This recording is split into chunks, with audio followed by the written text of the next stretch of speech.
Issue of debentures इस situation में जब रिडम्पशन की केसेस भी दे रखे हों साथ में, कि रिडम्पशन के टाइम पर भी उन्होंने कुछ टर्म्स एंड कंडीशंस रखी हैं, जिसमें से जो 3 सिचुएशंस हैं हमारे पास इशू करने की, वो है पार, प्रीमियम एंड डिस्काउंट।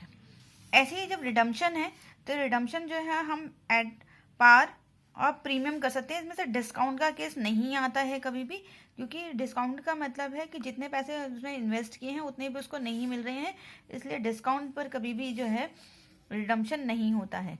तो इशू किया पार पे और रिडीम किया पार पे या प्रीमियम पे, अगर कुछ नहीं गिवन है तो इसका मतलब जो रिडम्पशन है वो पार पे ही हो रहा है। अगर प्रीमियम पे रिडम्पशन होगा तो आपको हमेशा गिवन होगा। अगर पार पे रिडम्पशन पे इशू किया तो पार पे इशू पे ही रिडीम या प्रीमियम पे रिडीम, 2 केसेस आपके ये हो गए।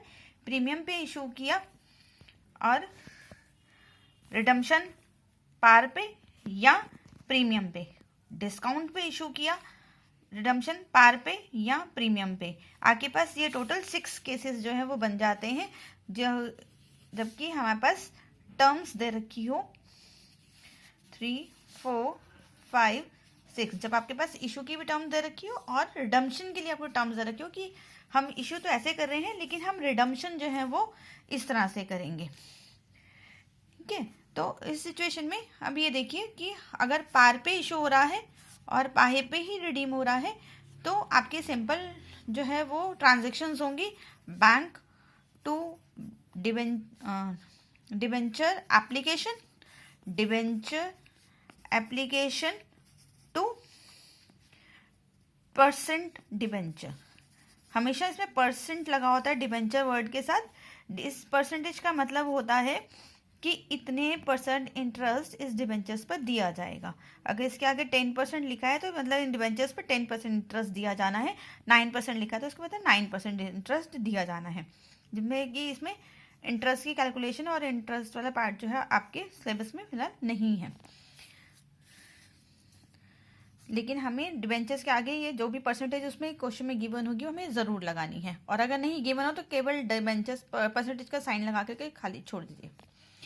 ठीक है, सेकेंड केस हो गया आपका पार पे इशू और प्रीमियम पर रिडम्पशन। अब देखिए रिडम्पशन के टाइम पर प्रीमियम देना है तो हमें प्रीमियम जो देना है रिडम्पशन के टाइम पर, हमारा जो कंसेप्ट है प्रूडेंस कंसेप्ट, वो ये कहता है कि फ्यूचर में होने वाले एंटिसिपेटेड एक्सपेंसेस और लॉसेस को अभी से कंसिडर कर ले, तो इसे जो है at the time of issue he consider कर लिया जाता है। तो ये जो प्रीमियम रिडम्पशन के टाइम पर देना है इसको हम प्रीमियम ऑन रिडम्पशन ही लिखते हैं, premium at the time of redemption या प्रीमियम ऑन रिडम्पशन। और ये हमारी क्या है, लाइबिलिटी, तो ये होती है हमारी क्रेडिट। ठीक है, तो अगर प्रीमियम देना है रिडम्पशन के टाइम पर, ये सेकेंड एंट्री में आएगा, पहली एप्लीकेशन की एंट्री आएगी, फिर उसके बाद एप्लीकेशन, फिर डिबेंचर्स में जब ट्रांसफर करेंगे अमाउंट को टू प्रीमियम ऑन रिडम्पशन। जब हम प्रीमियम पे इशू करते हैं तो हम लिखते हैं सिक्योरिटी प्रीमियम रिजर्व, और जब हम प्रीमियम देते हैं रिडम्पशन के टाइम पर उसके हम लिखते हैं प्रीमियम ऑन रिडम्पशन। ठीक है, ये हमारा क्रेडिट है, सिक्योरिटी प्रीमियम रिजर्व भी हमारा क्रेडिट होता है। तो कई बार बच्चे जो है इन दोनों में कंफ्यूज हो जाते हैं, तो इसमें कंफ्यूज नहीं होना है। ये जो प्रीमियम इशू पे मिल रहा है वो सिक्योरिटी प्रीमियम रिजर्व है, और जो हमें देना है वो प्रीमियम ऑन रिडम्पशन है। ठीक है, ये हमारी लायबिलिटी है। अब ये जो हमें पे करना है ये हमारे लिए, फर्म के लिए क्या है, loss on issue of debentures.